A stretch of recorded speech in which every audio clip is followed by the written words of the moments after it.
إن الحمد لله نحمده ونستعينه ونستغفره ونعوذ بالله من شرور أنفسنا ومن سيئات أعمالنا من يهده الله فلا مضل له ومن يضلل فلا هادي له وأشهد أن لا إله إلا الله وحده لا شريك له وأشهد أن محمدا عبده ورسوله يا أيها الذين آمنوا اتقوا الله حق تقاته ولا تموتن إلا وأنتم مسلمون يا أيها الناس اتقوا ربكم الذي خلقكم من نفس واحدة وخلق منها زوجها وبث منهما رجالا كثيرا ونساء واتقوا الله الذي تساءلون به والأرحام إن الله كان عليكم رقيبا يا أيها الذين آمنوا اتقوا الله وقولوا قولا سديدا يصلح لكم أعمالكم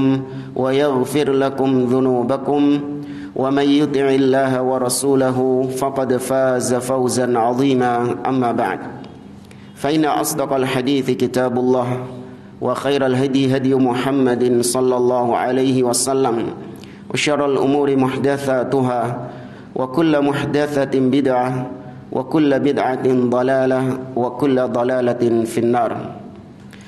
Ma'asyiral muslimin, ikhwani fillah, rahimani wa rahimakumullah.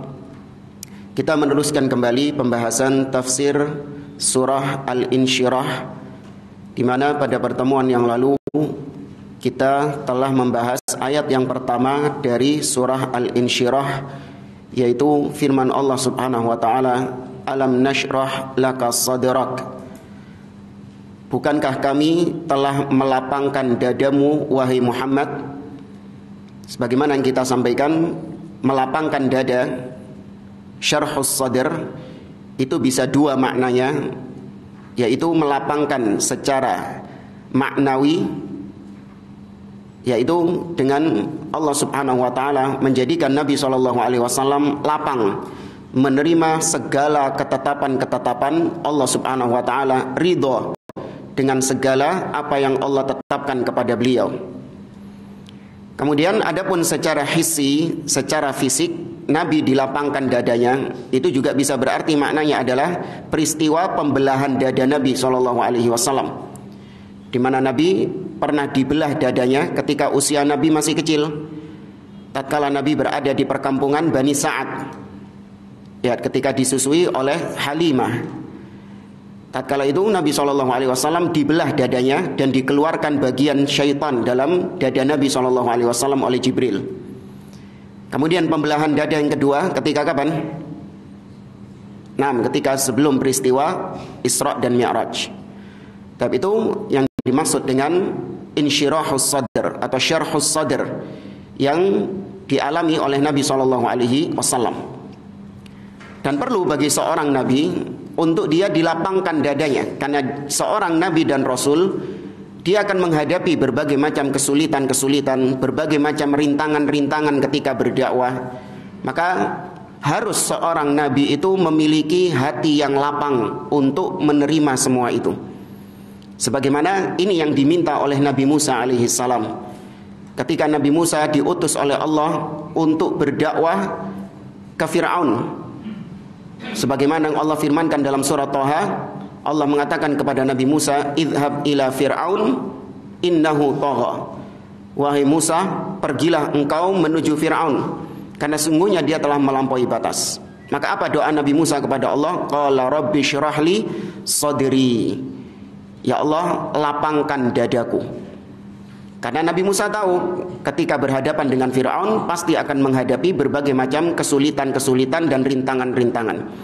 Maka Nabi Musa minta untuk dilapangkan dadanya. Tapi ini hanya sebatas tambahan dari apa yang kita sampaikan pada pertemuan yang lalu. Kita masih membahas ayat yang kedua, wa wada'na anka wizrak. Dan kami telah meletakkan dosa-dosamu. Artinya kami telah mengampuni semua dosa-dosamu wahai Muhammad. Alladzi anqadha dhahraka, yang mana dosa-dosamu ini telah membebani punggungmu, telah membebani dirimu.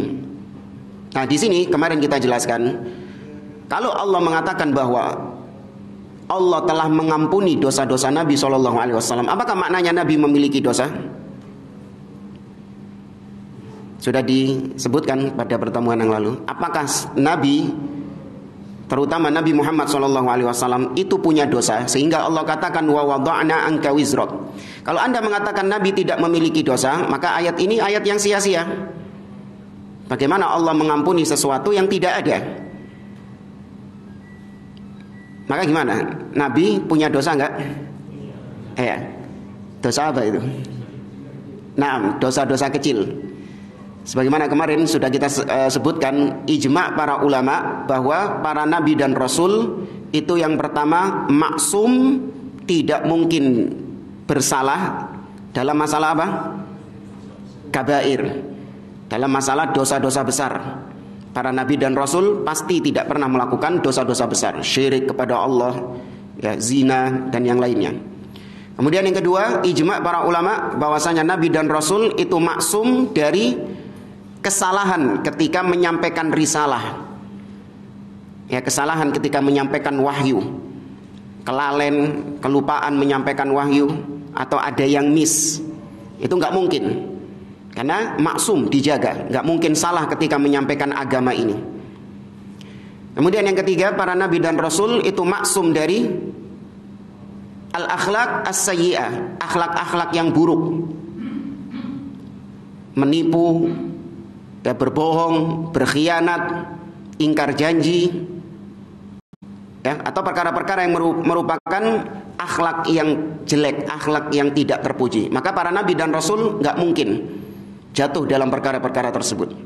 Nah, adapun as-saghair, ya, dosa-dosa kecil yang sifatnya ketergelinciran, sifatnya kealpaan, kelupaan, maka para nabi dan rasul mungkin melakukan itu.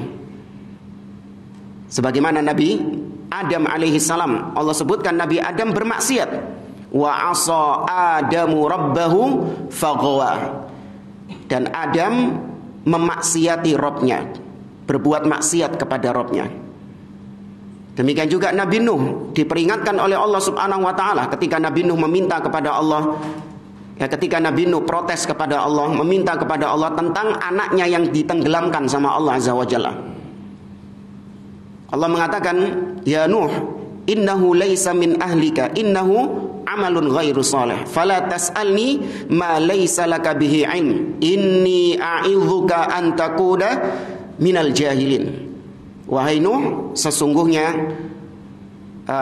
dia, yaitu putramu itu bukan keturunanmu, bukan ahlul baitmu, karena dia melakukan perbuatan-perbuatan yang tidak baik.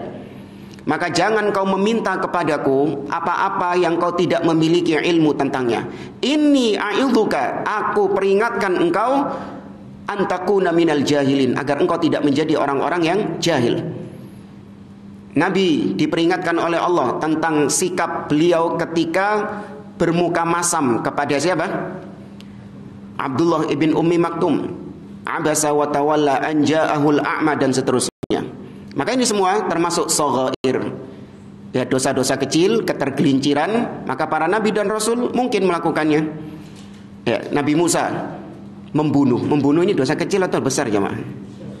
Besar. Oh, berarti nabi dan rasul melakukan dosa besar, ya? Enggak. Bukan membunuhnya, tapi Nabi Musa ketika memukul orang tersebut, apakah Nabi Musa berniat untuk membunuhnya? Tidak. Allah katakan fawakazahu Musa faqada alaih. Nabi Musa memukul orang tersebut dan orang itu tersungkur dan kemudian mati.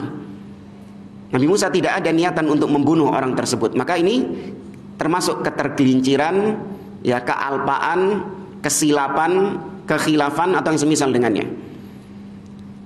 Maka Nabi SAW telah diampuni dosa-dosanya. Kemudian kata beliau di halaman yang ke-244, ini sama seperti firman Allah Subhanahu wa taala, kata beliau, fal ma'na anna Allah taala ghafara lin nabi sallallahu alaihi wasallam wizrahu wa khati'atahu hatta baqiya maghfuran lahu. makna dari ayat ini, wa wada'na anka wizrak alladzi anqadha dhahrak, yaitu Allah telah mengampuni Nabi SAW dosa-dosanya, kekeliruan-kekeliruannya, sehingga Nabi menjadi orang yang maghfur, yang diampuni sudah sama Allah Azza wa Jalla. Nah, ini mirip seperti firman Allah dalam surah Al-Fath. Di awal-awal surah Al-Fath Allah mengatakan, inna fatahna laka fathan mubina liyaghfirallahu laka ma taqaddama min dzambika wa ma ta'akhkhar. Sesungguhnya kami memberikan kemenangan kepadamu wahai Muhammad dengan kemenangan yang nyata. Dan Allah mengampuni dosa-dosamu, baik yang sudah lalu ataupun yang akan datang. Waqila lin Nabi sallallahu alaihi wasallam wa huwa yaqumul laila wa yutilul qiyam hatta tatawarrama qadamahu. Pernah Aisyah radhiyallahu taala anha bertanya kepada Nabi sallallahu alaihi wasallam ketika Nabi melaksanakan qiyamul lail, salat malam, dengan salat yang panjang, dengan berdiri yang panjang sampai bengkak kaki Nabi sallallahu alaihi wasallam. Maka Aisyah bertanya kepada Nabi, kata Aisyah, atasna'u hadza wa qad ghafarallahu laka ma taqaddama min dzambika wa ma ta'akhkhar. Wahai Rasulullah, kenapa engkau melakukan ini? Bukankah Allah sudah mengampuni dosa-dosamu yang telah lalu dan yang akan datang? Maka Nabi SAW menjawab, afala akunu abdan syakura. Tidakkah pantas bagiku untuk menjadi seorang hamba yang bersyukur? Ya, maka yang jadikan pendalilan tadi ucapan Aisyah. Aisyah menegaskan bahwa Nabi sudah diampuni dosanya yang telah lalu dan yang akan datang. Demikian juga dalil yang lain tentang kisah 3 orang sahabat yang mendatangi rumah Nabi SAW untuk bertanya tentang ibadah Nabi ketika di rumah. Tapi ternyata sesampainya di sana mereka tidak mendapati Nabi SAW. Ditemui oleh salah satu istri beliau. Maka setelah dijelaskan tentang kebiasaan ibadah Nabi di rumah, maka ka'annahum taqalluha, seakan-akan 3 orang sahabat ini menganggap kok biasa ya ibadahnya Nabi SAW. Dikira no ibadahnya Nabi itu wah gitu. Ternyata biasa saja. Maka salah satu dari 3 orang tadi nyeletuk. Mereka mengatakan, qad ghufira lahu ma taqaddama min dzambi wa ma ta'akhkhar. Iyalah, pantas Nabi ibadahnya biasa. Lawang Nabi itu sudah diampuni dosa-dosanya yang telah lalu dan yang akan datang. Wa aina nahnu min Rasulillah. Nah, sedangkan kita nggak ada apa-apanya dibandingkan Nabi. Maka salah satunya bertekad untuk apa? Hah? Iya, nggak kawin-kawin, nggak mau kawin, nggak gelem rabi. Yang kedua, sholat malam semalam suntuk, nggak mau tidur. Yang ketiga, puasa terus-terusan. Ya, maka ketiganya ini ditegur oleh Nabi SAW. Baik. Idzan maghfiratud dzunub al-mutaqaddimah wal mutaakhirah thabitatun bil Qur'ani was sunnah. Maka ampunan Allah kepada Nabi atas seluruh dosa-dosa Nabi SAW, baik yang telah lalu ataupun yang akan datang, itu ditetapkan baik di dalam Al-Quran ataupun sunnah, bahwa Nabi sudah dipastikan diampuni dosa-dosanya. Wa hadza min khasa'is ar-Rasul sallallahu alaihi wasallam, dan ini termasuk kekhususan Nabi sallallahu alaihi wasallam yang tidak dimiliki oleh selain beliau.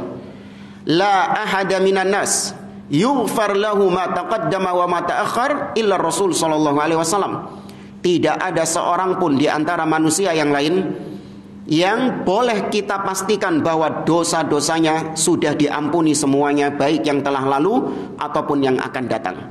Kalau berharap boleh, seperti Nabi SAW secara umum mengatakan, man shoma ramadhana imanan wahtisaban ghufira lahu ma taqaddama min dzambi. Barang siapa yang melaksanakan puasa di bulan Ramadan, diampuni dosa-dosanya yang telah lalu. Kalau kita sudah melaksanakan bulan Ramadan, boleh nggak kita memastikan, memantapkan diri bahwa dosa-dosa kita sudah diampuni? Belum tentu. Berharap. Nah, maka tidak ada orang yang bisa dipastikan dosanya sudah diampuni kecuali Nabi SAW. Amma ghairu ghairuhu fayahtaju ila taubatin minadz-dzambi. Adapun selain Nabi, maka kalau dia berdosa butuh taubat ya, untuk diampuni dosa-dosanya. Wa qad yaghfirullahu lahu subhanahu wa ta'ala biduni taubah ma duna syirk. Ya, memang terkadang Allah bisa saja mengampuni dosa orang tersebut tanpa dia bertobat. Bisa. Asalkan itu bukan perbuatan apa? Syirik kepada Allah.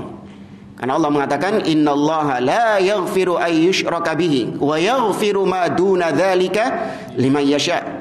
Allah tidak akan mengampuni seorang yang mati dalam kondisi dia membawa dosa syirik. Tapi Allah masih bisa mengampuni yang levelnya di bawah kesyirikan. Tapi bagi yang Allah kehendaki, insya'a ghafara lahu wa insya'a adzabahu. Kalau Allah berkehendak mengampuni maka diampuni meskipun belum tobat orangnya. Dan kalau Allah berkehendak maka Allah tidak mengampuninya dan dia diazab oleh Allah Azza wa Jalla.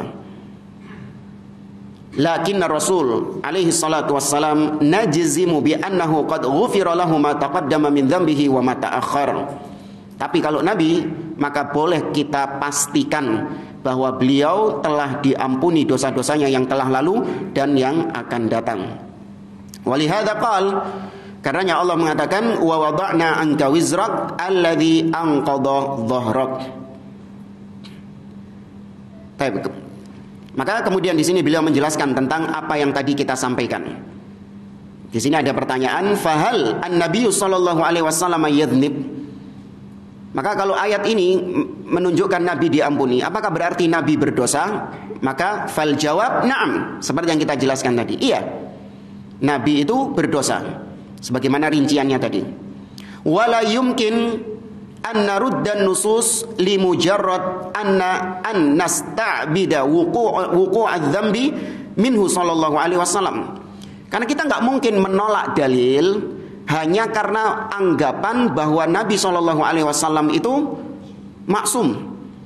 Dalilnya jelas, Allah katakan bahwa Allah telah mengampuni dosa-dosa Nabi. Nggak mungkin kita tolak dalil ini dengan anggapan oh kan Nabi maksum. Nabi maksum itu juga dalil. Maka kaidahnya nggak mungkin ada dalil yang bertentangan. Ya, pasti ada sisi menjamakkan kedua dalil tersebut. Dan itu diketahui dari penjelasan para ulama. Makanya dulu ketika kita membahas tentang usul tafsir, kaidah-kaidah dalam tafsir, apabila kita mendapati ada dua ayat yang bertentangan, seolah-olah bertentangan, atau ada ayat yang bertentangan dengan hadis, seakan-akan itu bertentangan dengan hadis, maka sikap kita apa dulu? Tawakuf dulu. Ya, kalau dua-duanya ini memang benar-benar hadisnya sahih dan ayat, maka kita tawakuf dulu sampai kita membaca atau mendengarkan bagaimana tafsir para ulama, penjelasan para ulama. Karena kaidahnya tidak mungkin ada wahyu yang bertentangan. Karena Allah Azza wa Jalla mengatakan, "Afala yatadabbarunal Qur'an walau kana min 'indi ghairillah lawajadu fihi ikhtilafan katsira." Seandainya itu bukan dari Allah, maka kalian dapati ada perselisihan, pertentangan yang banyak. Berarti mafhum mukhalafah, kalau itu dari Allah maka enggak mungkin ada perselisihan. Wa nahnu la naqul asy-sya'nu alla yadhnibal insan bal asy-sya'nu an yughfara lil insan. Kata beliau, perkaranya itu bukan seseorang itu enggak berdosa. Bukan itu perkaranya. Tapi perkaranya adalah bagaimana orang tersebut diampuni sama Allah Subhanahu wa taala. Hadza huwal muhim an yughfar lahu. Ini yang paling penting. Bagaimana caranya supaya diampuni oleh Allah Subhanahu wa taala. Amma alla yaqa minhu dzam faqad qala Nabi sallallahu alaihi wasallam kullu bani adam khata'. Adapun anggapan bahwa yang terbaik itu adalah manusia yang tidak luput dari dosa, manusia yang tidak pernah berdosa, maka ini menyelisihi hadis Nabi, kullu bani adam khata'. Semua anak Adam pasti khata'. berdosa, pasti melakukan kekeliruan, entah itu shaghair, ya kekeliruan-kekeliruan yang kecil, atau kabair, kekeliruan-kekeliruan yang besar. Baik, maka Nabi menyebutkan kullu, berarti ada pengecualian? Tidak ada. Tidak ada dalil yang mengecualikan. Maka berarti kullu bani Adam masuk nggak di sini al-anbiya war rusul? Masuk. Karena al-anbiya war rusul min bani Adam. Mereka itu termasuk anak keturunan Adam. Maka berarti mereka bisa berbuat salah, bisa berbuat kekeliruan. Ya, sebagaimana rincian yang tadi kita sebutkan. Kalau kullu bid'atin dolalah, ada pengecualian? Ya, cuman ahli bid'ah yang mengecualikan. Kullu artinya enggak semua, tapi sebagian bid'ah itu dolalah, tapi sebagian bid'ah hasanah, ya. Itu ininya mereka, ya.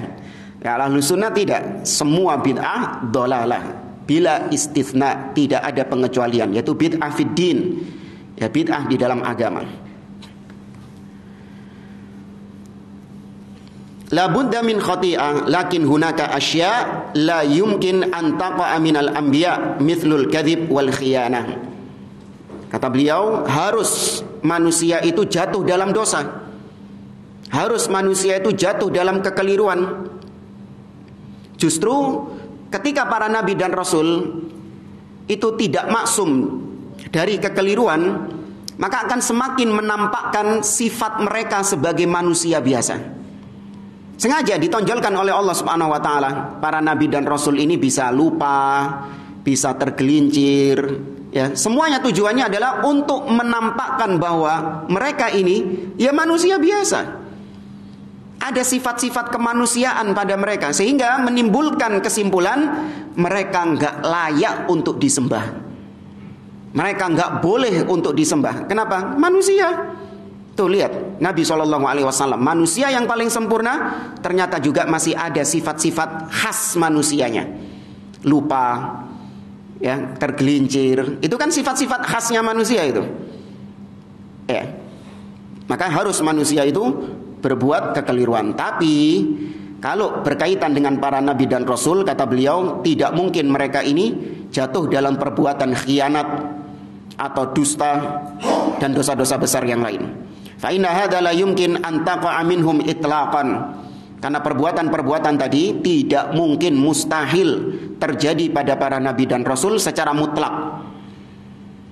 Lianna hadza law furida wuqu'uhu lakana ta'nan fi risalatihim wa hadza syai'un mustahil. Karena kalau terjadi pada nabi dan rasul berdusta atau berkhianat, maka itu berarti ada error sama risalah yang disampaikan sama nabi tersebut. Nih, kalau ada seorang nabi bujuan, sukanya berdusta, maka berarti agama yang dibawa itu pasti juga error. Ya enggak? Agama yang dibawa sama dia itu pasti juga error. Karena yang membawa risalah tersebut ternyata seorang apa? Pendusta. Makanya tidak diterima kabar hadis dari perawi yang pendusta, itu enggak diterima. Ketika ada perawi yang dikenal pendusta, maka status hadisnya jadi apa? Dhaif. Ya, kecuali kalau ada penguat dalam jalur yang lain. Ya, karena memang dusta ini diibaratkan oleh para ulama ahli hadis seperti seorang gadis yang berzina. Seorang pendusta itu seperti seorang gadis yang berzina.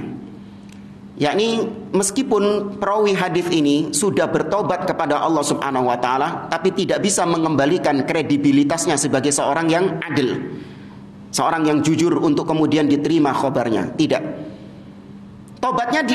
Tobatnya diterima nggak sama Allah? Diterima. Tapi khabar yang dia sampaikan masih belum bisa diterima. Urusannya sama Allah selesai, tapi urusannya sama manusia enggak. Nah, sama seperti gadis yang berzina tadi. Dia berzina, kemudian bertobat. Diterima tobatnya? Diterima. Tapi apakah mengembalikan keperawanannya? Ya, tidak. Itu permisalan orang yang berdusta. Tadi dikatakan para nabi nggak mungkin berdusta. Terus bagaimana dengan Ibrahim alaihissalam? Nabi Ibrahim pernah berdusta ketika mengatakan kepada kaumnya, inni sakim, sesungguhnya aku sakit. Kemudian juga ketika ditanya, a anta fa'alta hadza bi alihatina ya Ibrahim, apakah engkau yang melakukan ini kepada berhala-berhala kami wahai Ibrahim? Maka Ibrahim mengatakan, qala bal fa'alahu kabiruhum hadza. Loh, justru yang melakukan ini yang besar ini. Kemudian Nabi Ibrahim diriwayatkan mengajarkan kepada istrinya Sarah ketika masuk ke Mesir, kalau ditanya sama orang-orang Mesir, maka jawab, kau adalah saudariku, jangan kau menjawab sebagai istriku. Maka kata para ulama, bisa jadi kedustaan-kedustaan Nabi Ibrahim alaihissalam itu sifatnya tauriyah, yaitu ucapan yang jujur tapi dipahami oleh lawan bicaranya dengan pemahaman yang berbeda. Seperti misalnya Abu Bakar As-Siddiq melakukan tauriyah ini ketika perjalanan dari Mekah menuju Madinah. Ini Nabi sedang diincar ini, karena orang-orang Mekah ngadakan sayembara, ya, mi'ata naqah liman adraka Muhammadan, ya, liman adraka Muhammadan, 100 ekor unta bagi yang bisa mendapatkan Muhammad, hayyan wa mayitan, hidup atau mati. Berapa 100 ekor unta? Hah? Ratusan juta ya, ratusan juta. Maka diincar Nabi SAW ini. Kemudian Abu Bakar bertemu dengan seseorang ketika perjalanan dari Mekah menuju ke Madinah, hijrah ini. Orang ini bertanya kepada Abu Bakar. Orang ini cuma kenal sama Abu Bakar, tidak kenal sama Nabi SAW.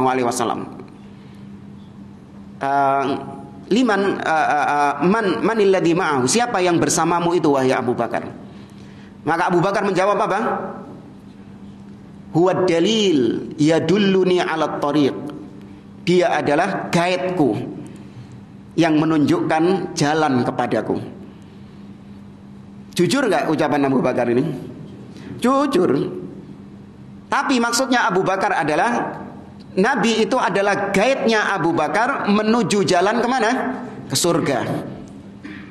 Nah, Abu Bakar berharap lawan bicaranya ini memahami bahwa Nabi ini adalah seorang guide, penunjuk jalan. Karena kan Nabi itu melewati jalan yang tidak biasanya, nggak melewati jalan utama, tapi melewati jalan pesisir ketika hijrah itu. Nah, maka ini namanya tauriyah. Ya, sehingga para Nabi dan Rasul itu tidak berdusta. Ada pula yang mengatakan, kata para ulama, itu termasuk diantara dusta-dusta yang diperbolehkan. Sebagaimana hadis dari Ummu Salamah. Ummu Salamah mengatakan, la na'lamu annal kadhiba, la na'lamu annal kadhiba, la na'lamu anna Nabiya sallallahu alaihi wasallam istahallal kadhib illa fi thalath. Atau kama qala, aku tidak mengetahui ada dusta yang dibolehkan Nabi sallallahu alaihi wasallam kecuali 3 hal. Yaitu yang pertama, fil harb, ketika dalam kondisi perang. Ya, ketika dalam kondisi perang maka diperbolehkan untuk seseorang berdusta. Kemudian yang kedua yaitu qaulur rajuli limraatihi, ucapan seorang suami kepada istrinya, yaitu hanya sebatas untuk menyenangkan hati istrinya. Apa istilahnya? Ngombal. Ya, dapat makanan, masakan istri, rasanya naudzubillah. Ya. Tapi ya suaminya bilang, Masya Allah enak masakanmu gitu, sambil ngempet gitu. Ya, untuk keharmonisan rumah tangga. Ya. Ya, kemudian yang ketiga tadi seperti tauriyah itu. Dan kita lanjutkan, maka para nabi dan rasul nggak mungkin berdusta. Wasafasif al akhlaq minaz zina wa shibhihi hada aidan mumtani'. Demikian juga akhlak-akhlak yang buruk seperti zina, ya, atau yang semisal dengannya, maka para nabi dan rasul nggak mungkin jatuh dalam dosa-dosa seperti itu. Li'annahu yunafi aslar risalah, Karena perbuatan-perbuatan tadi, akhlak-akhlak yang buruk itu bertentangan dengan konsep risalah yang dibawa oleh para nabi dan rasul. Terutama Nabi kita Muhammad sallallahu alaihi wasallam. Farisalatu innama wujidat litatmimi makarimil akhlak. Karena risalah yang dibawa oleh para nabi dan rasul itu salah satu poinnya adalah untuk menyempurnakan akhlak-akhlak yang baik. Nggak mungkin dong Nabi membawa pesan kebaikan padahal dia sendiri akhlaknya buruk. Nggak mungkin. Kama qala sallallahu alaihi wasallam, sebagaimana Nabi sallallahu alaihi wasallam bersabda, "Innama bu'itsu liutammima makarimal akhlak." Sesungguhnya aku diutus untuk menyempurnakan akhlak-akhlak yang mulia. Maka kesimpulannya kata beliau, Allah sudah melepaskan dosa-dosa Nabi Shallallahu Alaihi Wasallam yang telah membebani punggung Nabi dan membebani punggung Nabi Shallallahu Alaihi Wasallam. Maka lihat, perhatikan dalam ayat ini, alladzi anqadha dhahrak. Dosa itu Allah sebutkan membebani dhahraka, membebani punggungmu wahai Muhammad. Yang sedang dimaksud dalam ayat ini adalah diri Nabi SAW. Lah kalau dosa itu berkaitan dengan Nabi saja dikatakan membebani punggung Nabi, apalagi kalau itu manusia biasa. Lah wong Nabi saja dikatakan berat memikul dosa ini. Padahal sapiro sih dosa Nabi ini? Dosa-dosa kecil tadi itu loh. Itu sudah Allah katakan apa? Membebani punggung, memberatkan seseorang. Maka bagaimana lagi dengan selain Nabi SAW? Ya, kata beliau, fa kaifa bi auzari ghairihi. Bagaimana dengan dosa-dosa selain Nabi? Auzaruna, dosa-dosa kita itu sangat membebani punggung kita, sangat membebani diri kita. Lakin ka'annana lam nahmil syai'an. Tapi seakan-akan punggung kita ini enteng, tidak terbebani dengan dosa-dosa tersebut. Seakan-akan tidak ada beban yang membebani diri kita. Enteng gitu. Padahal dosanya sakbiro, sabrek. Tapi kita merasakannya seakan-akan enteng. Kenapa? Wadzalika li dha'fi imanina. Itu karena lemahnya keimanan kita, ya, wa basiratina wa kathrati ghaflatina, karena banyaknya kita lalai, ya, banyaknya kita melalaikan diri dari peringatan-peringatan Allah Subhanahu wa taala. Nas'alullaha ayyu amilana bil af. Semoga Allah Subhanahu wa taala mengampuni semua dosa-dosa kita. Fi ba'dil athar annal mu'min idza adznaba dzanban sara indahu kal jabal fawqa ra'si. Diriwayatkan dalam sebagian athar dari para salaf, disebutkan bahwa ciri orang yang beriman adalah ketika dia jatuh dalam perbuatan dosa, maka seakan-akan ada gunung yang membebani dirinya. Dosa kecil, tapi dia terbebani, seakan-akan gunung itu menimpa dirinya. Seakan-akan dia memikul gunung tersebut. Dipikiri yang beda. Ya. Seorang ketika pertama kali melakukan dosa yang belum pernah dia lakukan, dipikiri tidak? Dipikiri. Takut dia, keringat dingin seorang mukmin itu. Pertama kali. Makanya di antara su'mul ma'asi, di antara dampak buruk kemaksiatan, kalau nggak segera diputus, kalau nggak segera tobat, cik leren engkok dhisik, engkok ae, engkok tobate tanggung saiki. Kok nek kados loro watu-watu opname baru tobat. Enggak, begitu berbuat dosa langsung bertobat. Kata Allah, walladzina idza fa'alu fahishatan aw dhalamu anfusahum dzakarullah fastaghfaru lidzunubihim. Langsung beristighfar kepada Allah ketika berbuat dosa. Karena di antara dampak buruk dosa, ketika pertama kali melakukan nyoba perbuatan dosa tersebut, itu berat, khawatir, kepikiran. Ya opo yo ngene yo, ya opo ngene yo, ya kok ojo-ojo ngene. Dipikir ya midek. Ketika dia nggak bertobat, maka muncul keinginan untuk berbuat itu kedua kalinya. Nah, kedua kalinya ini dia melakukannya seberat yang pertama nggak? Enggak, wis rada enteng misal. Iya, sudah agak enteng. Ya meskipun dipikiri, tapi enggak kayak yang pertama. Kau ono apa ngono tibakno? Ya kan? Nggak ada apa-apa, biasa-biasa saja. Yang ketiga, lebih enteng lagi. Yang keempat, tambah enteng lagi terus sampai akhirnya jadi kebiasaan. Ya, seakan-akan kalau sudah jadi kebiasaan, berhenti dari kebiasaan itu yang berat bagi dia. Kebalik jadinya. Berhenti dari kemaksiatan itu loro kabeh deh. Tambah kepikiran dia, durung zina dino iki ana. Saya hari ini belum nipu orang, belum mendolimi orang. Justru nanti lama-kelamaan ketika dia diperingatkan dari perbuatan dosanya itu, dia menentang. Sampai pada taraf dia menghalalkan perbuatan maksiat tersebut. Nah, kalau sudah dia menghalalkan perbuatan maksiat, ini alamat jatuh dalam perbuatan kufur. Karena menghalalkan apa yang diharamkan Allah adalah kekufuran kepada Allah Azza wa Jalla. Makanya harus segera diputus. Ya, di antara ciri seorang mukmin, maka kita masing-masing introspeksi diri kita. Apakah ketika kita melakukan sebuah maksiat ada terasa seperti gunung besar yang menimpa kita, yang membebani kita? Ataukah kata beliau, wa innal munafiq idza adnaba dzanban shara indahu kadzubab waqa'a ala anfih. Seperti orang munafik ketika berbuat dosa itu laksana seperti ada lalat yang menempel di hidungnya.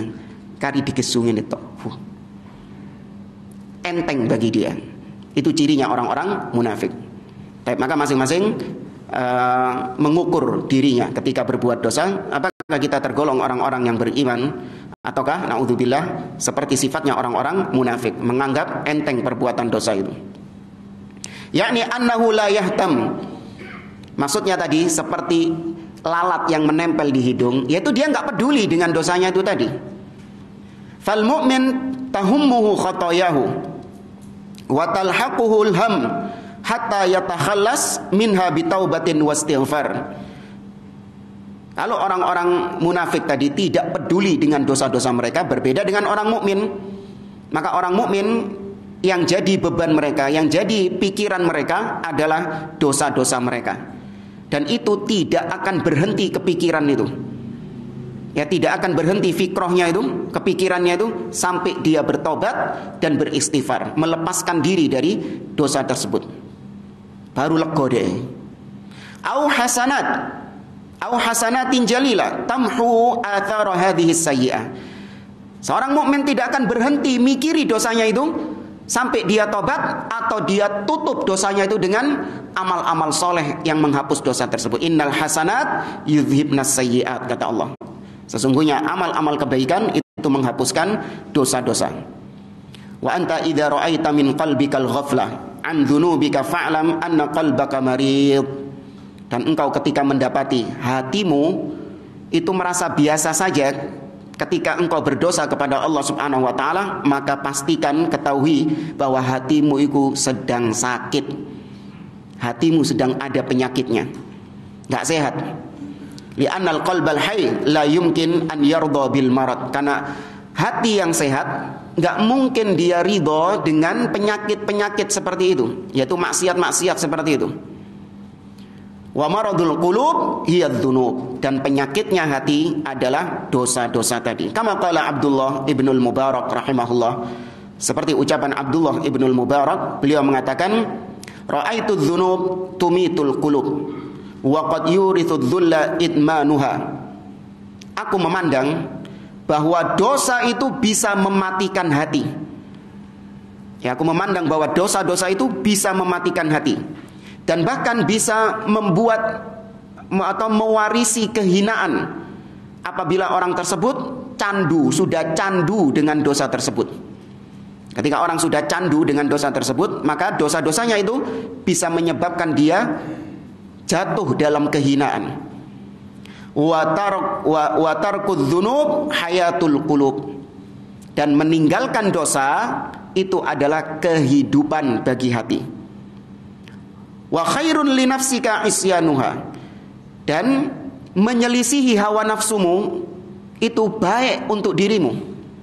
Yakni engkau tidak mentaati hawa nafsumu untuk melakukan perbuatan dosa, khairun li nafsik, itu membawa kebaikan bagi dirimu. Ini kata Abdullah ibnul Mubarak. Fayajibu alaina an nahtamma bi anfusina wa an nuhasibaha. Maka wajib bagi kita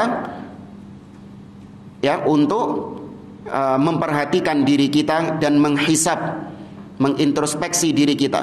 Wa idza kanat tujar la yanamun hatta yuraji'u dafatir tijaratihim madza sarafu wa madza anfaqu wa madza kasabu fa inna tujjaral akhirah yanbaghi an yakunu ashaddah timaman. Kalau seorang pedagang misalnya, pedagang ya jualan di dunia ini, maka mereka ini, para pedagang-pedagang ini, mereka tidak akan tidur sampai mereka selesai melihat daftar penjualan dan pencapaian mereka berdagang di hari tersebut. Mereka akan ngecek apa yang sudah saya belanjakan, ya, apa yang sudah saya dapatkan di hari ini, berapa keuntungan saya. Sampai sudah selesai dicek, baru dia bisa tidur.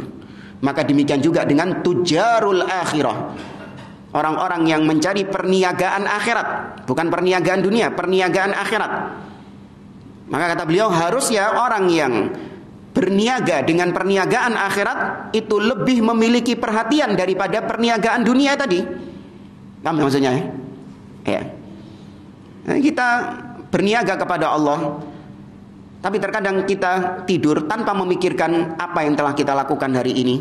Berapa banyak dosa yang kita lakukan, berapa banyak amal soleh yang kita kerjakan. Nggak urusan. Ya beda kalau urusan dunia, tidak tidur sampai selesai ngitung semua. Nah, itu tadi hitung-hitungan kalkulasi. Apalagi akhir tahun ini. Masya Allah. Ya dihitung apa yang beda. Tapi nggak ada peringatan-peringatan untuk muhasabah akhir tahun, nggak ada. Jangan diada-adakan. Kata Ustadz harus muhasabah akhir tahun berarti. Nggak ada, itu bid'ah di dalam agama. Li'anna tijaratahum a'zam. Fatijaratu ahli dunya ghayatu ma tufiduhum in afadathum huwa itraful badani faqat. Karena perniagaan akhirat itu lebih mulia daripada perniagaan dunia. Karena perniagaan dunia tujuan utamanya adalah cuma mengenakkan tubuh saja. Ya kan, orang-orang yang berdagang mendapatkan harta, maka yang ingin dicapai sama mereka, kenapa mereka banting keringat meres tulang? Sengaja tak balik sama anak. Ya banting keringat meres tulang, itu saking ngoyonya dia dalam bekerja tadi. Apa sih tujuannya? Cuman untuk ngenakno apa? Ngenakno awake. Cuman untuk membuat badannya nikmat, membuat tubuhnya menjadi nikmat dengan kenikmatan-kenikmatan itu. Berbeda dengan orang-orang yang berniaga dengan akhirat. Kata beliau, ala anna hadhihi tijara yalhaquha minal hammi wal ghamma huwa ma'lum. Perniagaan dunia itu sama saja, tetap ada kekhawatiran, tetap ada ketakutan, sebagaimana yang sudah melakukan perdagangan-perdagangan itu. Takut rugi, ya takut ditipu orang, ya takut nanti ini dan seterusnya. Wa idza khasira fi sil'ati ihtamma lidzalik.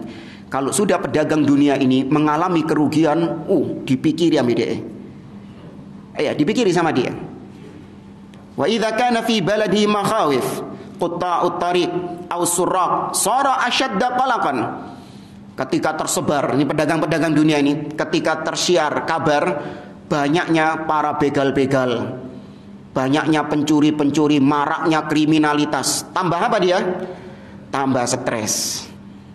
Ya, tambah kepikiran dia. Lakin tijaratul akhirah 'alal aks. Berbeda dengan perniagaan akhirat. Sebaliknya, Allah katakan dalam surah As-Saff ayat yang ke-10 dan seterusnya, ya ayyuhalladzina amanu hal adullukum ala tijaratin tunjikum min adzabin alim tu'minuna billahi wa rasulihi wa tujahiduna fi sabilillahi bi amwalikum wa anfusikum dzalikum khairun lakum in kuntum ta'lamun. Kata Allah, wahai orang-orang yang beriman, maukah kalian aku tunjukkan kepada perniagaan, ya kepada sebuah perniagaan yang bisa menyelamatkan kalian dari azab yang pedih. Bagaimana cara kalian berniaganya? Kulak dhisik? Enggak.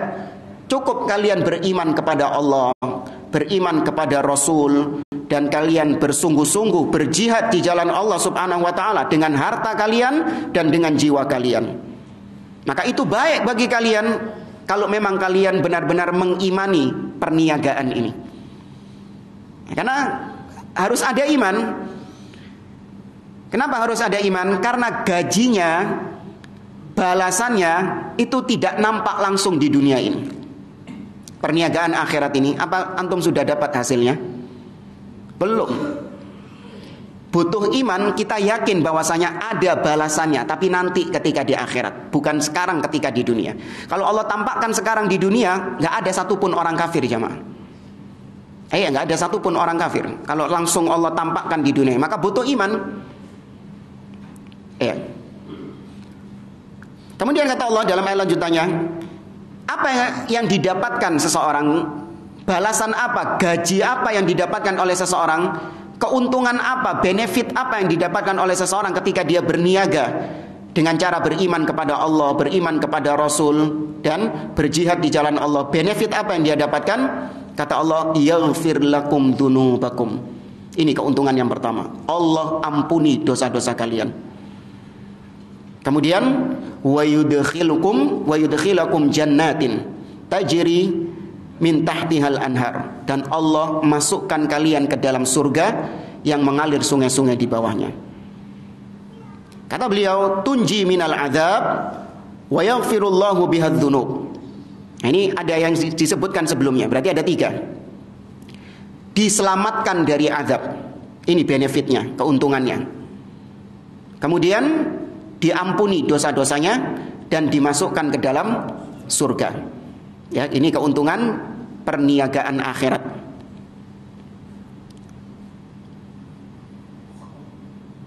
Kemudian kata beliau, wallahi, dengan bersumpah, lau yabqal insanu fi sajdatin mundu balagha ila an yamuta lakana hadza thamanan qalilan bin nisbati ila hadhil ghanimatil azimah. Keuntungan tadi itu, diampuni dosanya, diselamatkan dari azab, dimasukkan ke dalam surga yang sudah Allah sebutkan bagaimana sifat surga tersebut. Kata beliau, demi Allah, seandainya ada manusia yang dia sujud kepada Allah, mulai dia balik sampai dia mati, maka sungguh itu sesuatu yang sangat kecil jika dibandingkan dengan balasan tersebut. Padahal gak ada orang yang sejak balik sampai mati sujud terus kepada Allah, gak ada.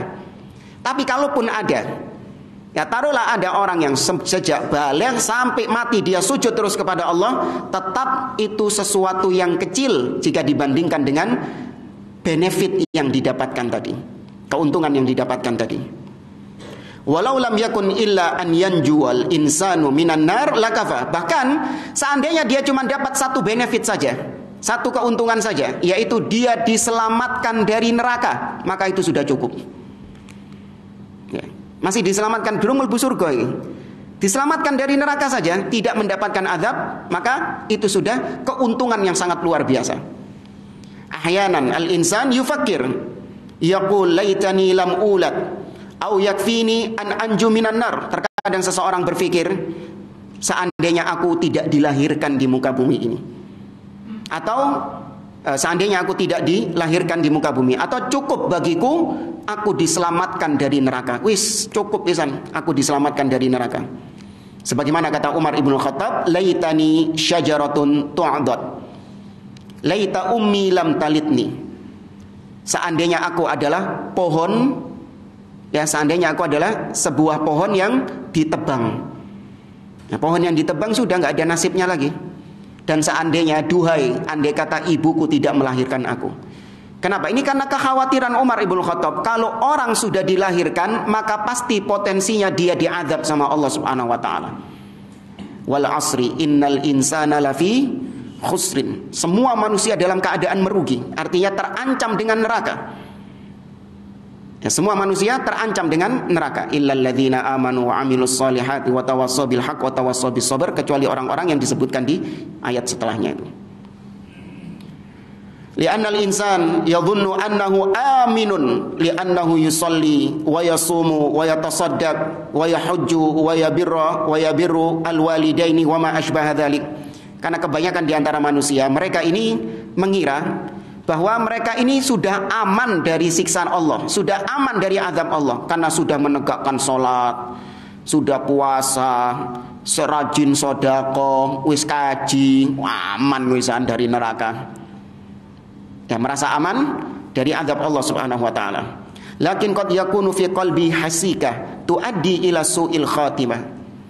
Seorang merasa aman dari azab Allah, padahal di dalam hatinya itu ada penyakit, ada potensi baginya untuk melakukan perkara-perkara yang bisa menyebabkan dia mati su'ul khatimah.